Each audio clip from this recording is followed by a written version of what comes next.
Now, the United States top diplomat for Europe has apologized to her European Union counterparts after she was caught cursing about the European response to Ukraine's political crisis in a bugged phone call. Well, the alleged conversation between Victoria Nuland and the US ambassador to Ukraine details US plans for a political transition in Ukraine. It will likely fuel Russian accusations that the West is meddling in the former Soviet state. Here's Lorna Shattuck in Washington.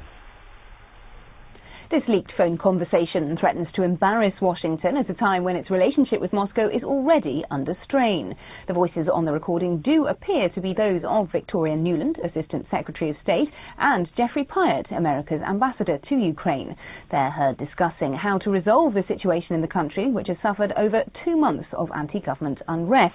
Both agree that Arseny Yatsenyuk, or Yats as they refer to him, an opposition leader and former foreign minister, should be in any new government in Ukraine. But they decide that Vitaly Klitschko, the former heavyweight boxer and protest leader, is too inexperienced. I don't think Klitsch should go into the government. I don't think it's necessary. I don't think it's a good idea. I think Yats is the guy who's got the economic experience, the governing experience. He's the guy, what he needs is Klitsch and Tony Book on the outside. He needs to be talking to them 4 times a week, I just think Klitsch going in, he's going to be at that level working for Yatsenyuk. It's just not going to work. But perhaps the most awkward moment of the call for the US comes towards the end of the recording, when Ms. Nuland voices apparent frustration with the European Union for failing to threaten sanctions against Ukraine's leaders if they violently crush the protests. So that would be great, I think, to help glue this thing and have the UN help glue it and, the EU. Given such language, the State Department spokesman Jen Psaki took rather a grilling on the topic on Thursday in Washington. She neither confirmed nor denied that the video was authentic, but appeared to point the finger for the leak at Russia.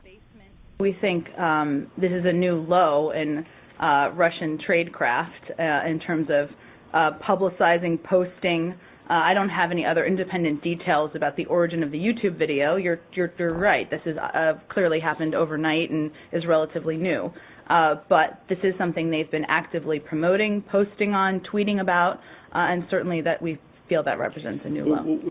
Well, meanwhile, the White House also appears to have decided that Moscow is to blame for that video, with its spokesman Jay Carney noting that a Russian Assistant Deputy Prime Minister was among the first to tweet about the video. The publication of the audio, of course, not only coincides with Victoria Nuland's visit to Kiev this week, but also with something of a Kremlin PR offensive. They've been highlighting recently just how much the US has been spending on its support for Ukraine's opposition. The EU, meanwhile, has been working with the US in Ukraine to try and broker some sort of compromise deal.